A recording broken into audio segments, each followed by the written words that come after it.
اسے بے یقینی سے سامنے دکھا۔ وہ لڑکی جو اس کے گھر کی پرانی اور وفادار ملازم منیر کی بیٹی تھی، جس سے ہمیشہ سر جھکا کر بات کی تھی، آج وہ انتہائی باوقار انداز میں سٹیج کی سیڑھیوں پر چڑھ رہی تھی۔ سادہ سے لباس میں ملبوس، سر پر دوپٹہ جمائے، وہ اپنی محنت کا صلہ وصول کرنے جا رہی تھی۔ فراز شاہ کی انا کو یہ گوارا نہیں تھا کہ اس کی ملازم کی بیٹی اس سے بازی لے جائے۔ وہ دانت پیس کر رہ گیا۔ تقریب کے اختتام پر جب طلبہ باہر نکل رہے تھے تو فراز نے غصے میں تیزی سے آگے بڑھ کر مہم کا راستہ روکا۔ اس کی آنکھوں میں شکست کا زہر پڑا ہوا تھا۔ رکو! فراز کی آواز میں حاکمانہ گرج تھی۔ مہم رک کے اور بہت سکون سے نظریں اٹھا کر اسے دیکھا۔ تم جیسی ملازموں کی بیٹیاں ہمارے ٹکڑوں پر پڑتی ہیں، ہمارے دیے ہوئے پرانے کپڑے پہنتی ہیں اور ہمارے پیسوں سے پڑھتی ہیں۔ یہ جیت، یہ تمغہ تمہیں زیب نہیں دیتا۔ یہ سب میری خیرات ہے، اپنی اوقات میں رہا کرو۔ فراز نے اسے توڑنے کے لیے ہر لفظ ذہن میں بجھا کر بولا تھا۔ مہم نے اس کی آنکھوں میں آنکھیں ڈال کر جو جواب دیا وہ آج بھی فراز کے کانوں میں گونج رہا تھا، اور شاید یہی وہ لمحہ تھا جس نے آج کی حالات پیدا کیے تھے۔ فراز صاحب، خیرات میں پیسے مل سکتے ہیں، کپڑے مل سکتے ہیں، لیکن قابلیت نہیں۔ قابلیت کسی کی جاگیر نہیں ہوتی، اور عزت خریدی نہیں جاتی، کمائی جاتی ہے۔ آپ دولت کے زور پر ڈگری تو خرید سکتے ہیں، لیکن علم اور وہ مقام نہیں جو میں نے اپنی محنت سے حاصل کیا ہے۔ یہ جملہ نہیں تھا، بلکہ فراز شاہ کے منہ پر ایک زوردار تماچا تھا۔ آج تک کسی نے اس سے نظر ملا کر بات کرنے کی جرات نہیں کی تھی، اور یہاں ایک ملازم کی بیٹی سے عزت اور قابلیت کا درس دے رہی تھی۔ انتقام کی آگ اس کے سینے میں بھڑک اٹھی۔ اسے لگا جیسے ماہم نے بڑی محفل میں اس کا گریبان چاک کر دیا۔ اسی آگ کو ٹھنڈا کرنے کے لیے اسی شام وہ گولے کی طرح گھر پہنچا۔ آتے ہی اس نے ملازم منیر کو طلب کیا۔ شاہ نواز اور بیگم فریدہ پچھلے 6 سال سے اپنے کاروبار کو وسعت دینے کے لیے لندن میں مقیم تھے، اور ان کی غیر موجودگی نے فراز کو بالکل بے لگام اور خودسر بنا دیا تھا۔ اسے روکنے ٹوکنے والا کوئی نہیں تھا۔ منیر دوڑتا ہوا آیا، بیچارہ سمجھ رہا تھا کہ شاید صاحب کسی کام کا کہیں گے۔ فراز نے منیر کی دراز سے ایک پرانی فائل نکالی اور منیر کے قدموں میں دے ماری۔ یہ دیکھ رہے ہو منیر، یہ وہ قرض ہے جو تم نے پچھلے 10 سالوں میں میرے باپ سے اپنی بیوی کے علاج اور گھر کے خرچ کے لیے لیا تھا۔ اس کی رقم اتنی ہے کہ تم اپنی 7 نسلیں بیچ کر بھی ادا نہیں کر سکتے۔ منیر کے ہاتھ کانپنے لگے۔ چھوٹے صاحب، میں جانتا ہوں، میں تنخواہ سے کٹوا رہا ہوں، میں بس… فراز نے ہاتھ اٹھا کر اسے خاموش کرایا۔ مجھے اب قسطیں نہیں چاہیے، مجھے میرا پورا پیسہ اور آج اور ابھی چاہیے۔ اگر تم یہ رقم ادا نہیں کر سکتے تو چوری اور غبن کے الزام میں جیل جانے کے لیے تیار ہو جاؤ۔ پولیس میرے ایک فون کی مار ہے۔ منیر روتا رہا، اپنی وفاداری کا واسطہ دیتا رہا۔ فراز کے پیروں میں گر گیا، مگر فراز کا دل پتھر کا ہو چکا تھا۔ اس سے جھک کر منیر کے کان میں شرط رکھی، اس سے منیر کی روح تک کو گھائل کر دیا۔ ایک راستہ ہے منیر، اپنی بیٹی ماہم کا نکاح مجھ سے کر دو۔ منیر نے چونک کر اسے دیکھا۔ نکاح؟ صاحب، وہ آپ کے برابر نہیں ہے، یہ جوڑ نہیں ہے۔ مجھے بیوی نہیں چاہیے منیر۔ فراز کی آنکھوں میں صفاقیت ناچ رہی تھی۔ مجھے ایک ایسی کنیز چاہیے جسے میں روز اس کی اوقات یاد دلا سکوں، جس کا غرور میں اپنے جوتوں تلے رون سکوں۔ فیصلہ تمہارا ہے، بیٹی کا نکاح یا بڑھاپے میں جیل کی چکی۔ مجبور باپ کو اپنی عزت اور بیٹی کی زندگی میں سے ایک کا انتخاب کرنا پڑا۔ اسی رات حویلی کے ایک چھوٹے سے کمرے میں نکاح ہوا، جس میں نہ کوئی باراتی تھا نہ کوئی خوشی۔ ماہم نے اپنے بوڑھے باپ کی آنکھوں میں بے بسی دیکھی تو اپنی زبان سی لی۔ اس نے اسکالرشپ، اپنے خوابستہ مستقبل، سب کچھ اپنے باپ کی عزت پر قربان کر دیا۔ نکاح کے فوراً بعد فراز نے اسے حکم دیا کہ وہ حویلی کے مرکزی حصے میں نہیں بلکہ ملازموں کے کوارٹر کے ساتھ والے پرانی سٹور روم میں رہے گی۔ اس فیصلے نے منیر کی کمر توڑ دی تھی۔ وہ دہاڑے مار کر رونے لگا اور بار بار فراز کے آگے ہاتھ جوڑتا رہا کہ اس کی پھول سی بچی اس ویران کوارٹر میں کیسے رہے گی، مگر فراز وہاں سے جا چکا تھا۔ کمرے میں اب صرف باپ اور بیٹی رہ گئے تھے۔ ماہم نے آگے بڑھ کر اپنے کانپتے ہوئے ہاتھوں سے باپ کے آنسو صاف کیے اور ان کے بوڑھے ہاتھوں کو اپنے ہاتھوں میں تھام لیا۔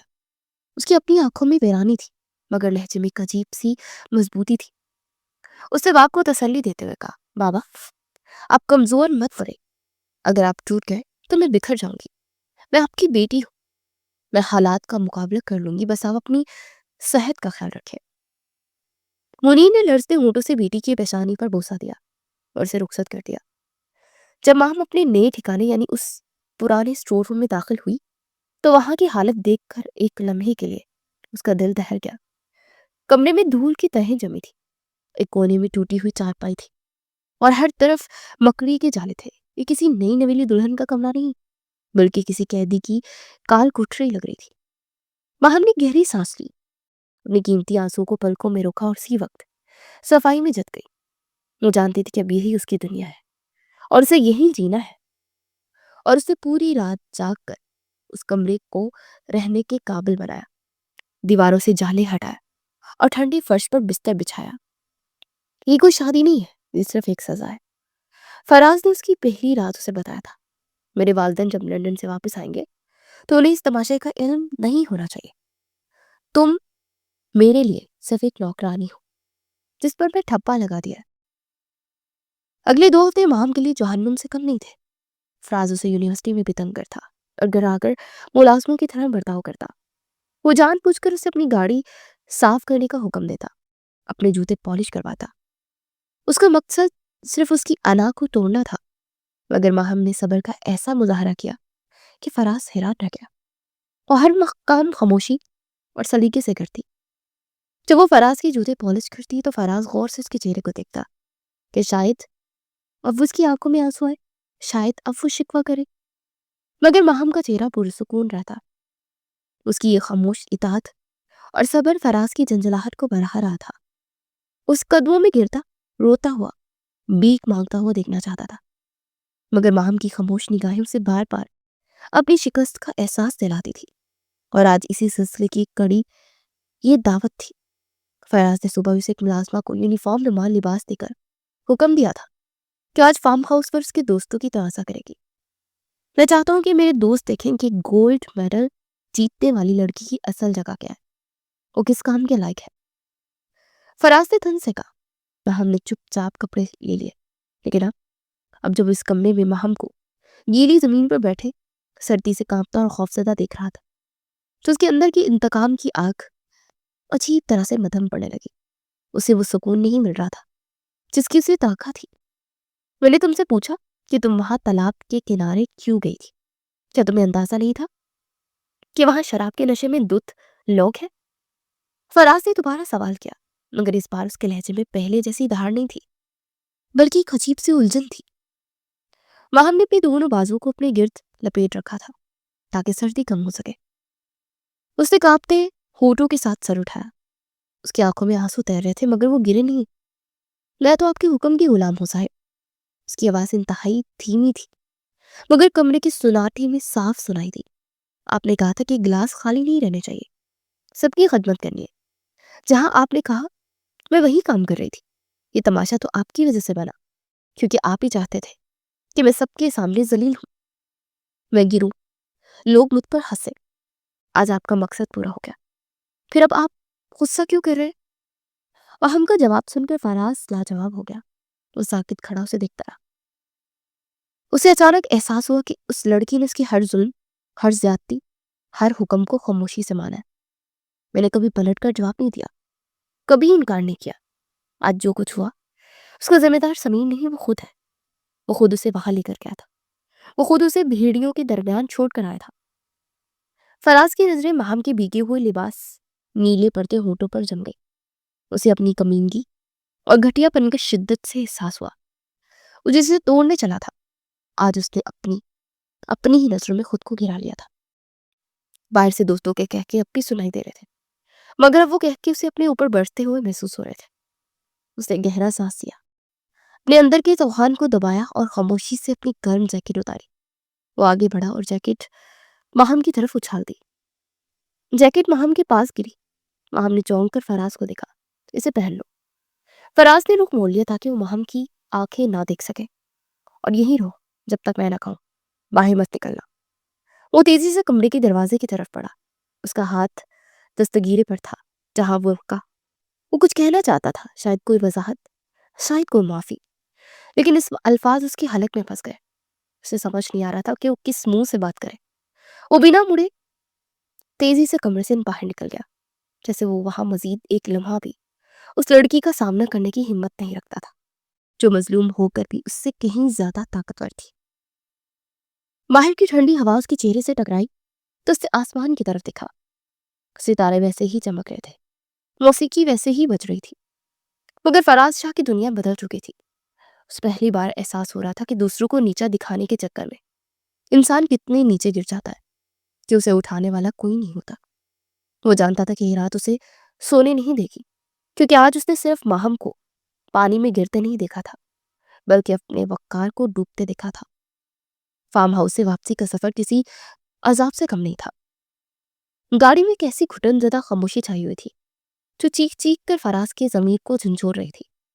اس خاموشی کو اگر کوئی چیز توڑ رہی تھی تو وہ گاڑی کے پہیوں کی سڑک پر رگڑ اور پچھلی نشست پر بیٹھی ماہم کے دانت بجنے کی آواز تھی، جو تیز بخار اور گیلے کپڑوں کی وجہ سے سردی سے بری طرح سے لڑ رہی تھی۔ فراز نے کئی بار گاڑی کے آئینے سے چوری چھپے دیکھا، وہ لڑکی جو کبھی سر اٹھا کر آنکھوں میں آنکھیں ڈال کر بات کرتی تھی، اس وقت فراز کے بڑے سے کوٹ میں اپنا وجود چھپائے نشست سے ٹیک لگائے نہ ڈھال بیٹھی تھی۔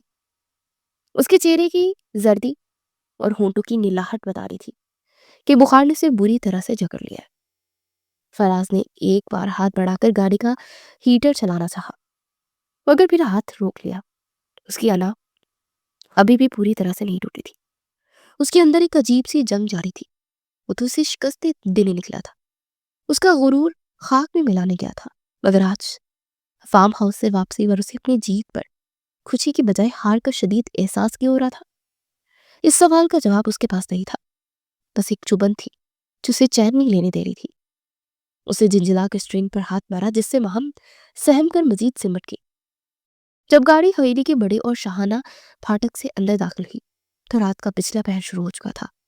پوچھ میں گاڑی رکتے ہی فراز کے اوسان خطا ہو گئے، کیونکہ وہاں ایک سیاہ رنگ کی چمچماتی ہوئی بڑی گاڑی پہلے سے ہی موجود تھی جسے وہ اچھی طرح پہچانتا تھا۔ یہ گاڑی اس کے والد کے زیر استعمال رہتی تھی۔ اس کے ماتھے پر تشویش کی گہری لکیریں ابھر آئی۔ اسے اندازہ نہیں تھا کہ اس کے والدین لندن سے آج ہی واپس آ جائیں گے۔ اسے تو اطلاع تھی کہ وہ اگلے ہفتہ آئیں گے۔ دل میں ایک انجانے خوف کے ساتھ وہ گاڑی سے اترا۔ اس نے ایک نظر گھر کی روشن کھڑکیوں پر ڈالی اور پھر پچھلا دروازہ کھول کر ماہم کو باہر آنے کا اشارہ کیا۔ نیچے اترو۔ اس کی آواز میں تھکاوٹ تھی۔ ماہم لڑکھڑاتے قدموں کے ساتھ باہر نکلی۔ بخار کی شدت سے اس کا سر چکرا رہا تھا۔ اسے تو شاید یہ بھی ہوش نہیں تھا کہ وہ کہاں ہے۔ جیسے وہ گاڑی سے باہر آئی اسے چکر سا آیا اور وہ گرنے لگی۔ فراز نے بے اختیار آگے بڑھ کر اسے بازو سے تھام لیا۔ ماہم نے جلتے ہوئے جسم کے ساتھ چونک کر اسے دیکھا اور فوراً خود کو پیچھے کر لیا۔ اس کی آنکھوں میں جو خوف تھا اسے فراز کو اندر تک شرمندہ کر دیا۔ دونوں مرکزی دروازے کی طرف بڑھے۔ جیسے ہی وہ لاؤنج میں داخل ہوئے سامنے کا منظر دیکھ کے ان کے قدم زمین میں کھڑ گئے۔ سامنے صوفہ پر شاہ نواز اور بیگم فریدہ سفر کی تھکان کے باوجود چہرے پر مسکراہٹ سجائے بیٹھے تھے۔ ان کے ساتھ ملازمین سامان رکھنے میں مصروف تھے۔ وہ یقیناً اپنے اکلوتے بیٹے کو حیران کرنے کے لیے بن بتایا تھے، لیکن اس وقت وہ خود حیران بیٹھے دروازے کی طرف دیکھ رہے تھے۔ بیگم فریدہ کی نظر جب اپنے بیٹے پر پڑی تو ممجا کے جوش میں اپنی جگہ سے اٹھ کھڑی ہوئی۔ فراز، میرے بچے۔ ان کے لبوں پر اپنے بیٹے کا نام مچل رہا تھا، مگر جیسے ہی ان کی نظر فراز کے پیچھے کھڑی لڑکی پر گئی تو وہ ٹھٹک گئی۔ ماہم، جس کے گیلے وال بکھرے ہوئے تھے اور چہرہ بخار سے تپ رہا تھا اور جس نے فراز کو کوٹ پہن رکھا تھا، جس کے جسم سے بہت بڑا تھا، اس کی حالت دیکھ کر بیگم فریدہ اسے پہچان نہ سکی۔ 6 سال کا عرصہ بہت ہوتا ہے۔ جب وہ گئی تھی تو ماہم اسکول کی بچی تھی اور وہ ایک جوان لڑکی تھی۔ بیگم فریدہ کے ماتھے پر تیوی چڑھ گئی۔ انہوں نے ایک قدم پیچھے ہٹتے انتہائی ناک ماری اور حیرت سے پوچھا، فراز، یہ لڑکی کون ہے اور اس حلیے میں تمہارے ساتھ رات کی اس پہر کیا کر رہی ہے؟ کیا کوئی حادثہ ہوا ہے؟ شاہ نواز بھی اخبار ایک طرف رکھ کر سنجیدگی سے اپنے بیٹے کی طرف دیکھ رہے تھے۔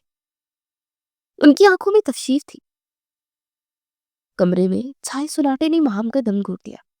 اسے لگ رہا تھا کہ زمین پھٹ جائے اور اس میں سما جائے۔ اس نے ڈر کے مارے فراز کے پیچھے چھپنے کی کوشش کی۔ فراز کے لیے زندگی کا مشکل ترین لمحہ تھا۔ ایک طرف اس کے والدین تھے جو اپنے خاندانی عزت، وقار اور رتبے پر جان دیتے تھے، اور دوسری طرف وہ لڑکی تھی جسے وہ خود ذلیل کر کے لایا تھا، مگر اب حالات نے اسے ڈھال بنا دیا تھا۔ فراز نے کچھ کھونٹوں پر زبان پھیری اور بمشکل آواز نکالی، یہ منیر چاچا کی بیٹی ہے، ماہم۔ نام سنتے ہی بیگم فریدہ کی آنکھیں پھیل گئی۔ منیر کی بیٹی؟ ملازم کی بیٹی؟ ان کی آواز میں تحقیر تھی۔ تو اس وقت یہاں ہمارے لاؤنج میں کیا کر رہی ہے؟ اور اس نے تمہارا کوٹ کیوں پہنا ہوا ہے؟ اسے تو اپنے باپ کے کوارٹر میں ہونا چاہیے۔ کیا تم اسے کہیں لے کر گئے تھے؟ سوالات کی بوچھاڑ نے فراز کو گھیر لیا۔ وہ جانتا تھا کہ مزید جھوٹ بولنے کی گنجائش نہیں ہے۔ اسے آنکھیں بند کر کے گہرا سانس لیا، ہمت مجتمع کی اور نگاہیں جھکا کر وہ سچ بول دیا جو کسی دھماکے سے کم نہیں تھا۔ یہ اپنے باپ کے گھر نہیں جا سکتی امی، کیونکہ یہ اب میری بیوی ہے۔ یہ جملہ سنتے ہی جیسے وقت تھم گیا۔ شاہ نواز اپنے بیٹے کو گلے لگانے کے لیے آگے بڑھ رہے تھے، وہی رک گئے۔ بیگم فریدہ کا ہاتھ جو ہوا میں تھا وہی ساکت ہو گیا۔ چند لمحوں تک لاہور میں صرف گھڑی کی ٹک ٹک سنائی دے رہی تھی۔ کیا کہا تم نے؟ شاہنواز کی آواز دھیمی لیکن خطرناک حد تک سرد تھی۔ جی بابا، میں نے اس سے نکاح کر لیا ہے۔ اگلی لمحے شاہنواز کا چہرہ غصے سے سرخ ہو گیا۔ وہ تیز قدموں سے آگے بڑھے اور پوری قوت سے زوردار تھپڑ فراز کے منہ پر دے مارا۔ تھپڑ کی گونج پورے ہال میں سنائی دی۔ ماہم کے منہ سے ہلکی سی چیخ نکل گئی اور اس نے خوف سے اپنی آنکھیں بند کر دی۔ شاہنواز نے فراز کا گریبان پکڑ کر اسے جھنجھوڑا۔ تمہیں شرم نہیں آئی؟ ہم نے تمہیں اعلیٰ تعلیم اور کاروبار سنبھالنے کے لیے تیار کیا تھا، لندن بھیجا تھا، اس لیے نہیں کہ تم ہماری غیر موجودگی میں ہماری ہی ملازم کی بیٹی سے شادی کر لو اور ہمارے خاندانی معیار کا تماشا بناؤ۔ تم نے ہماری پیٹھ میں خنجر کھونپا ہے۔ بیگم فریدہ تو صدمے سے صوفے پر گر گئی۔ انہوں نے ماہم کی طرف ایسی نفرت بھری نگاہوں سے دیکھا جیسے وہ کوئی غلاظت ہو جو ان کے قالین کو گندا کر رہی ہو۔ نکالو اسے میرے گھر سے۔ وہ چیخی، میں ایسی لڑکی کو اپنی بہو بنانے کے لیے ہرگز تیار نہیں ہوں جو ہمارے ٹکڑوں پر پلی ہو، جس کے باپ نے ساری عمر ہمارے جوتے سی دیکھے ہوں۔ یہ لڑکی کوئی جادو کر کے آئی ہے میرے بیٹے پر۔ ماہم کی آنکھوں میں آنسوؤں کا سیلاب جاری تھا۔ اپنی صفائی میں کچھ کہنا چاہتی تھی کہ شادی اس نے اپنی مرضی سے نہیں کی بلکہ ان کے بیٹے نے زبردستی کی ہے، مگر اس میں بولنے کی ہمت ہی نہیں تھی۔ بخار کی شدت سے اس کا جسم ٹوٹ رہا تھا، لیکن اسے سہارا دینے والا کوئی نہیں تھا۔ فراز نے اپنے باپ کے غصے کے سامنے سر جھکائے رکھا۔ وہ چاہتا تو کہہ سکتا تھا کہ شادی محبت کے لیے انتقام کی ہے، مگر اس وقت یہ جواز بھی اس کے والدین کے غصے کو ٹھنڈا کرنے کے لیے کافی نہیں تھا۔ جب اسے لگا کہ بات بہت بڑھ جائے گی تو اس نے ماہم کی طرف دیکھے بغیر اشارہ کیا، تم جاؤ یہاں سے، اپنے کمرے میں جاؤ۔ ماہم دیوار کا سہارا لیتے گرتی پھرتی وہاں سے نکل گئی۔ وہ لاؤنج سے نکل تو گئی لیکن اس کی کانوں میں شاہ نواز اور بیگم فریدہ کی زہریلی باتیں گونج رہی تھی، جن میں انہوں نے منیر، اس کی بیٹی کی اوقات یاد دلائی تھی۔ وہ اپنے کمرے میں پہنچی اور بستر پر گر گئی۔ آج اسے اپنی تذلیل کا احساس فارم ہاؤس سے بھی زیادہ شدید ہو رہا تھا۔ اگلے چند دن حویلی میں ایک سرد جنگ کا سما رہا۔ شاہ نواز اور بیگم فریدہ نے ماہم کے وجود کو مکمل طور پر نظر انداز کر دیا تھا۔ وہ اسے اس گھر کا فرد ماننے کو تیار ہی نہیں تھے۔ وہ ایسے گزرتے جیسے وہ وہاں موجود ہی نہ ہو۔ کھانے کی میز پر سناٹا ہوتا۔ اگر ماہم کبھی اخلاقاً پانی دینے بھی آتی تو شاہ نواز ہاتھ کے اشارے سے اسے وہیں روک دیتے، جیسے کسی اچھوت کو روک رہے ہیں، اور ملازم کو آواز دیتے، اس کا ہاتھ نہ لگے ہمارے کھانے کو۔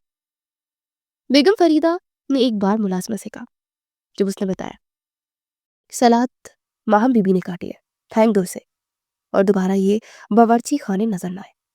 ماہم سب سنتی اور خون کے گھونٹ پی کر رہ جاتی۔ وہ جو ابھی تک بخار سے پوری طرح صحتیاب نہیں ہوئی تھی، اس نے ہمت نہیں ہاری۔ اس نے فیصلہ کر لیا تھا کہ وہ اپنی جگہ بنا کر رہے گی، زبردستی نہیں بلکہ خدمت سے۔ اس نے خاموشی سے گھر کے نظام کو سنبھالنا شروع کر دیا، باوجود اس کے کہ اس کا جسم بخار سے تپڑا ہوتا۔ وہ صبح سویرے اٹھتی اور باورچی خانے میں جا کر اپنے ساس سسر کے لیے ان کی پسند کا ناشتہ بناتی۔ وہ جانتی تھی کہ بیگم فریدہ کو ہلکی چینی والی الائچی چائے پسند ہے، اور شاہ نواز کو مخصوص طریقے سے بنا ہوا کم تیل والا آملیٹ۔ وہ سب کچھ تیار کر کے ملازم کی ہاتھوں میز پر بھجواتی، کیونکہ وہ جانتی تھی کہ اس کے سامنے آتے ہی کھانے سے ہاتھ کھینچ لیں گے۔ دوپہر اور رات کے کھانے کا بھی وہ خاص خیال رکھتی، شاہ نواز کی شوگر اور بلڈ پریشر کی دوائیوں کا وقت یاد رکھتی، ملازم کو بار بار تاکید کرتی کہ شاہد کی دوائی کا وقت ہو گیا، پانی دے آؤ۔ فراز یہ سب کچھ خاموشی سے دیکھ رہا ہوتا۔ وہ نوٹ کر رہا تھا کہ گھر میں چھوٹی چھوٹی تبدیلیاں آ رہی تھی، چیزیں وقت پر مل رہی تھی، کھانے کا ذائقہ بہتر ہو گیا تھا، لیکن کوئی اس کا کریڈٹ ماہم کو نہیں دے رہا تھا۔ فراز دیکھ رہا تھا کہ کیسے اس کے والدین کی شدید ناراضگی، طعنوں اور نفرت کے باوجود ماہم ان کا خیال رکھ رہی ہے اور زبان سے اف تک نہیں کر رہی۔ اس کے اندر کا انسان جاگ رہا تھا۔ اسی دوران ایک واقعہ ایسا ہوا جس نے فراز کو مزید سوچنے پر مجبور کر دیا۔ ایک شام فراز کے والد کے کچھ پرانے کاروباری دوست گھر ملنے آ گئے۔ بیگم فریدہ نے بڑی شان و شوکت سے ان کا استقبال کیا۔ مہمانوں کے لیے انواع و اقسام کے کھانے لگائے گئے۔ عین اسی وقت ماہم ہاتھ میں پانی کا جگ لیے وہاں آ گئی۔ اسے دیکھتے ایک مہمان خاتون نے بیگم فریدہ سے پوچھ لیا، ارے فریدہ، یہ نئی ملازمت کب رکھی تم نے؟ شکل سے تو کافی پڑھی لکھی لگتی ہے۔ یہ سن کے فراز کے دل میں ایک ٹھیس سی اٹھی اور توقع کر رہا تھا کہ شاید اس کی ماں سچ بتا دیں یا کم از کم بات ٹال دیں، مگر بیگم فریدہ نے بے پرواہی سے کہا، ہاں بس ضرورت تھی تو رکھ لی، کام کاج اچھا کر لیتی ہے۔ ماہم وہی کھڑی رہی، اس کے چہرے پر رنگ آئے اور گئے، اس کی عزت نفس بری طرح سے مجروح ہوئی، مگر اس نے سب کے سامنے تماشا بنانے کے بجائے خاموشی سے سر جھکایا، پانی رکھا اور وہاں سے چلے گئے۔ فراز اپنی جگہ سے اٹھنا چاہتا تھا، چیخ کر بتانا چاہتا تھا کہ یہ ملازمہ نہیں، اس گھر کی بہو ہے، مگر اس کی اپنی ماضی کی غلطیاں اس کے پاؤں کی زنجیر بن گئی۔ رات کو جب وہ پانی پینے کچن گیا تو اس نے دیکھا کہ ماہم برتن دھو رہی تھی اور اس کی آنکھوں سے ٹپ ٹپ آنسو سینک میں گر رہے تھے۔ یہ ماہم کی عزت کی انتہا تھی۔ فراز وہیں دروازے سے الٹے قدموں واپس پلٹ گیا، کیونکہ آج اس کے پاس اپنی بیوی کے آنسو پوچھنے کا کوئی جواز نہیں تھا۔ وہ کس منہ سے تسلی دیتا جبکہ اسے اس مقام تک پہنچانے والا وہ خود تھا۔ ایک رات فراز پانی پینے کے لیے کمرے سے نکلا تو اس نے دیکھا کہ باورچی خانے کی بتی جل رہی ہے۔ رات کے 2 بج رہے ہیں۔ وہ تجسس میں وہاں چلا گیا۔ اندر کا منظر دیکھ کے اس کے قدم رک گئے۔ ماہم چولہے کے پاس کھڑی تھی اور بیگم فریدہ کے لیے وہ یخنی تیار کر رہی تھی، کیونکہ شام کو انہوں نے شدید سر درد اور نزلہ کی شکایت کی تھی۔ ماہم کا اپنا چہرہ زرد تھا، آنکھوں کے گرد ہلکے پڑ چکے تھے اور وہ کھڑے ہونے کے لیے کچن کا سلیب کا سہارا لے رہی تھی۔ ایسا لگ رہا تھا کہ وہ خود گر جائے گی۔ اس کے ہاتھ کانپ رہے تھے، مگر وہ پوری توجہ سے چمچ چلا رہی تھی تاکہ یخنی تیار ہو جائے۔ فراز دروازے کی چوکھٹ پر کھڑا اسے دیکھتا رہا۔ ماضی کے دریچے کھلے تو اسے یاد آیا کہ کیسے وہ خود ماہم کو ذلیل کرتا تھا، اسے جوتے صاف کرنے کا حکم دیتا تھا، یونیورسٹی میں اس کا مذاق اڑاتا تھا، اور آج اس کے والدین وہی سلوک اس کے ساتھ بھی کر رہے تھے۔ لیکن جواب میں ماہم کی طرف سے کوئی شکوہ، کوئی بدتمیزی، کوئی شور نہیں تھا، بلکہ صرف خاموش خدمت اور احترام مل رہا تھا۔ فراز کے دل میں جو برف جمی تھی وہ پگھلنے لگی تھی۔ وہ سوچنے پر مجبور ہو گیا تھا کہ جسے وہ کمزور، حقیر اور لالچی سمجھتا تھا، در حقیقت کردار کی اس بلندی پر تھی جہاں فراز اور اس کا پورا خاندان مل کر بھی نہیں پہنچ سکتا تھا۔ وہ خاندانی لوگ بنتے تھے مگر ظرف اس ملازم کی بیٹی کا بڑا تھا۔ ماہم کی خاموش قربانی اور ظرف فراز کے دل میں اس کی نرمی پیدا کر رہا تھا۔ اسے پہلی بار شدت سے احساس ہو رہا تھا کہ عزت صرف دولت، بڑی گاڑیوں اور اونچے مرتبے سے نہیں ہوتی، بلکہ انسان کے کردار سے ہوتی ہے۔ فراز نے قدم بڑھانا چاہا، دل چاہا کہ جا کر اسے کہے کہ چھوڑ دو یہ سب، جاؤ آرام کرو، مگر اس کی انا آڑے آ گئی۔ وہ وہیں کھڑا اسی کشمکش میں مبتلا تھا کہ کیا وہ اب بھی اپنے والدین کی ناراضگی کی ڈر سے خاموش رہے یا پھر اپنی بیوی کے حق میں آواز اٹھائے جو کہ اس کے گھر کی عزت بن کر اپنا درد چھپا کر خاموشی سے سب سہ رہی تھی۔ حویلی میں چھائی وہ گھٹن اور پراسرار خاموشی جو پچھلے کئی ہفتوں سے مقینوں کے اعصاب پر سوار تھی، اچانک ایک بڑے اور ہولناک طوفان میں بدل گئی۔ ہوا کچھ یوں کہ ایک شام جب سورج غروب ہو رہا تھا اور گھر میں ایک عجیب سی اداسی پھیلی تھی، سب لوگ اپنے اپنے کمروں میں تھے کہ اچانک شاہ نواز کے کمرے سے ایک دل دہلا دینے والی چیخ سنائی تھی۔ یہ چیخ اتنی غیر معمولی تھی کہ حویلی کے در و دیوار ہل گئے۔ اس کے بعد کسی بھاری چیز کے گرنے کی زوردار آواز آئی۔ فراز جو اپنے کمرے میں تھا اور بیگم فریدہ جو کہ لاؤنج میں بیٹھی تھی، ننگے پاؤں دوڑتے شاہ نواز کے کمرے کی طرف لپکی۔ فراز نے تیزی سے دروازہ کھولا تو اندر کا منظر دیکھ کر اس کے ہاتھ پاؤں ٹھنڈے پڑ گئے اور بیگم فریدہ کے حلق سے ایک بے اختیار چیخ نکل گئی۔ شاہنواز کچن پر اوندے منہ گرے ہوئے تھے۔ ان کا دایاں ہاتھ شدت تکلیف سے سینے پر تھا اور چہرہ پسینے سے شرابور تھا، جبکہ پاس ہی میز پر فون کا ریسیور لٹک رہا تھا کہ جھوک کے جھولتا وہ بتا رہا تھا کہ دوسری طرف کوئی ایسی بری خبر تھی جسے شاہنواز کا دل برداشت نہ کر سکا۔ گھر میں کہرام مچ گیا، ملازم ادھر ادھر بھاگنے لگے۔ فراز نے فوراً آگے بڑھ کر اپنے والد کو سہارا دیا اور ان کا سر اپنی گود میں رکھا۔ بیگم فریدہ روتے ہوئے ان کے پاؤں رگڑنے لگی۔ فوری طور پر خاندانی طبیب کو طلب کیا گیا۔ تب طبی معائنے اور ابتدائی امدادات کے بعد پتہ چلا کہ شاہنواز کا خون کا دباؤ انتہائی حد تک بڑھ گیا، جس کی وجہ سے شدید ذہنی دباؤ اور اچانک پہنچنے والا صدمہ تھا۔ طبیب نے انہیں مکمل آرام کا مشورہ دیا اور کچھ دن سکون آور ادویات دے کر چلے گئے۔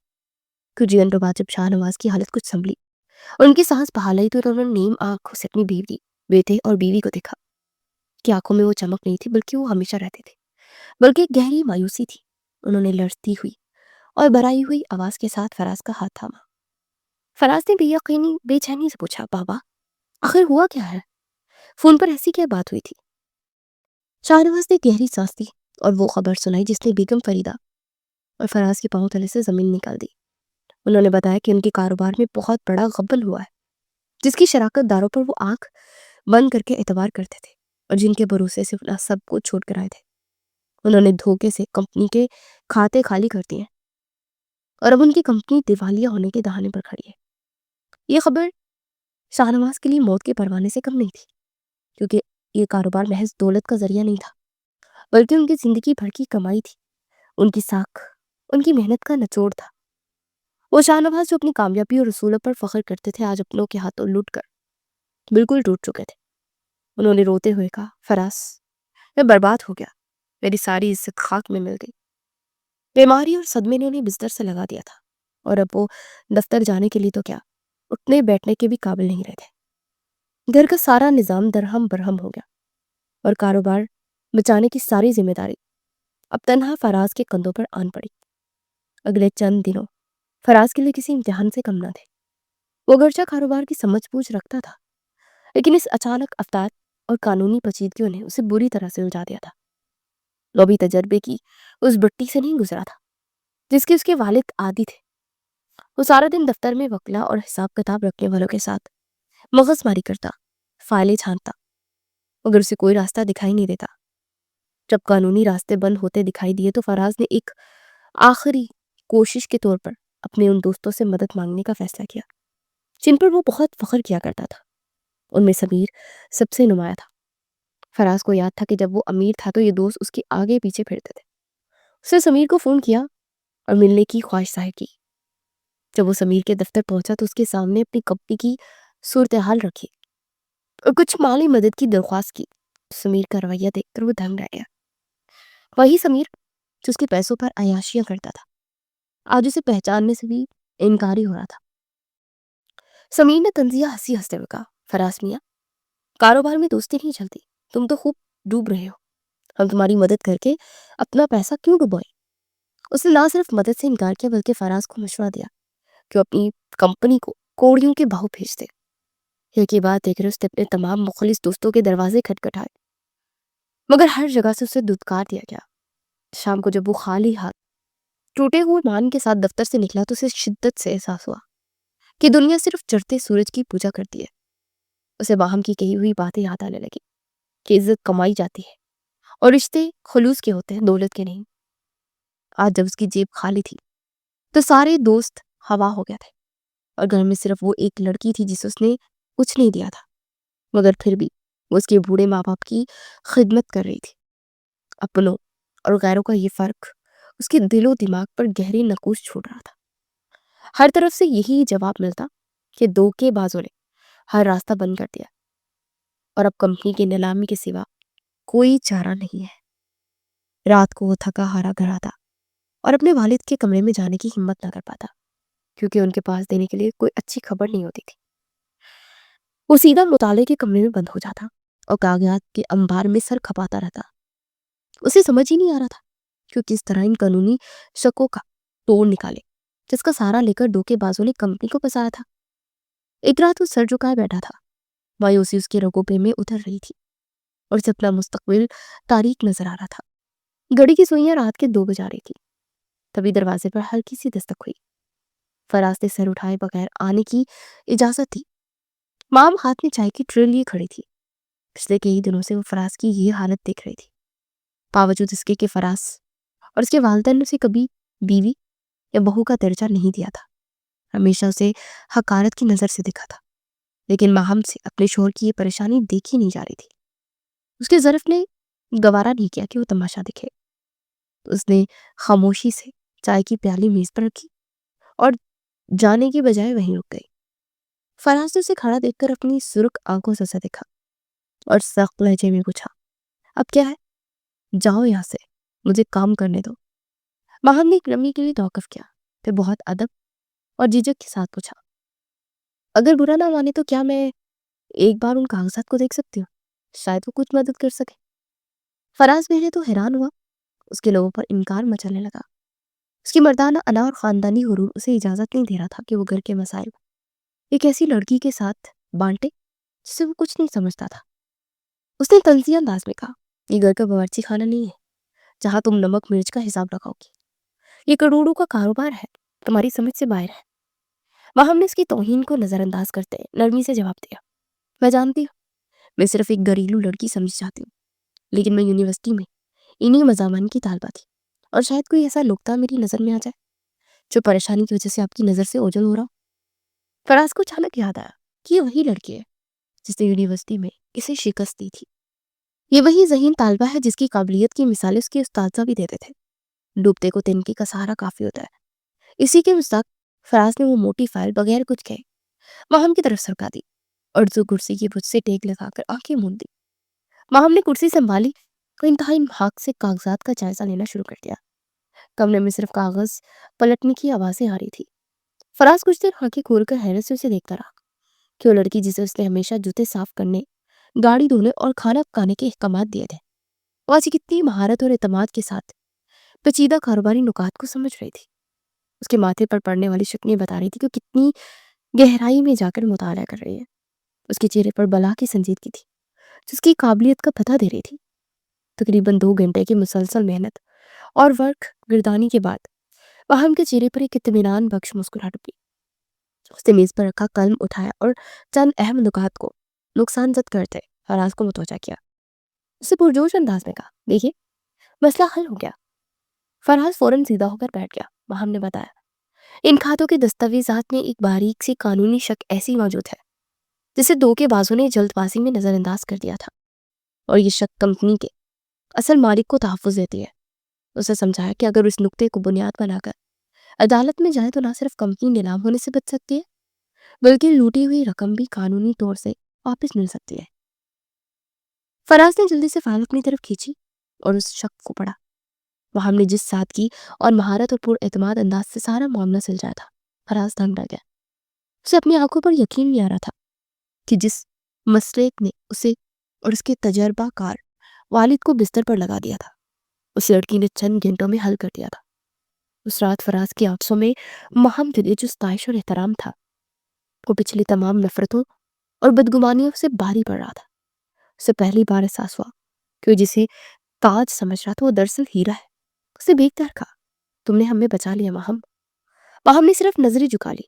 اس کے لیے یہی جملہ بہت بڑا انعام تھا۔ اگلی صبح جب شاہ نواز کی آنکھ کھلی تو اس کی طبیعت میں نکاہت نمایاں ہونے لگی۔ وہ مایوسی سے چھت کو گھور رہے تھے۔ ان کی آنکھوں میں ویرانی تھی جیسے وہ زندگی کی بازی ہار چکے ہو۔ انہیں لگ رہا تھا اب ان کی عزت اور قانونی نام مٹی میں مل جائے گا اور وہ منہ دکھانے کے قابل نہیں رہیں گے۔ تبھی دروازہ کھلا اور فراز کمرے میں داخل ہوا۔ اس کے چہرے پر کئی دنوں بعد رونق اور سکون تھا۔ ہاتھ میں کچھ کاغذات تھے۔ بیگم فریدہ بھی وہیں بیٹھی تسبیح پڑھ رہی تھی۔ فراز نے والد کے بستر کے پاس بیٹھ کر ان کا ہاتھ تھاما اور مسکراتے ہوئے خوشخبری سنائی، بابا اب پریشان ہونا چھوڑ دے، ہمارا کاروبار بچ گیا، قانونی راستہ نکل آیا اور اب کوئی ہمارا کچھ نہیں بگاڑ سکتا۔ شاہ نواز کو اپنے کانوں پر یقین نہ آیا۔ انہوں نے کانپتے ہاتھوں سے کاغذات تھامے اور بے یقینی سے پوچھا، یہ معجزہ کیسے ہوا فراز؟ شہر کے کون سی بڑے وکیل نے یہ راستہ نکالا ہے؟ کیونکہ ان کے تجربے کے مطابق تو سارے راستے بند ہو چکے تھے. کیا تم نے کوئی نیا وکیل کیا ہے؟ فراز نے نفی میں سر ہلایا اور ایک لمحے کے لیے توقف کیا. پھر اس نے دروازے کی طرف اشارہ کیا جہاں مام سر جھکائے ہاتھ میں ناشتے کی ٹرے لیے کھڑی تھی. فراز نے والد کی آنکھوں میں دیکھتے ہوئے فخر سے بتایا یہ کسی وکیل کا کمال نہیں ہے بلکہ ان کی بہو وہم کی ذہانت ہے جس نے رات بھر جھانک کر ان پیچیدگیوں کو حل نکالا ہے. یہ وہ راستہ ہے جو ہم سب کی نظروں سے اوجھل تھا. یہ سن کر شاہ نواز اور پاس بیٹھی بیگم فریدہ سکتے میں آ گئے. کمرے میں گہرا سناٹا چھا گیا. وہ جس لڑکی کو جاہل کمتر اور مجبوری کا سودا سمجھ کر نظر انداز کر رہے تھے آج اسی نے ان کی ڈوبتی کشتی کو کنارے لگایا تھا. شاہ نواز کی آنکھوں میں نمی تیرنے لگی.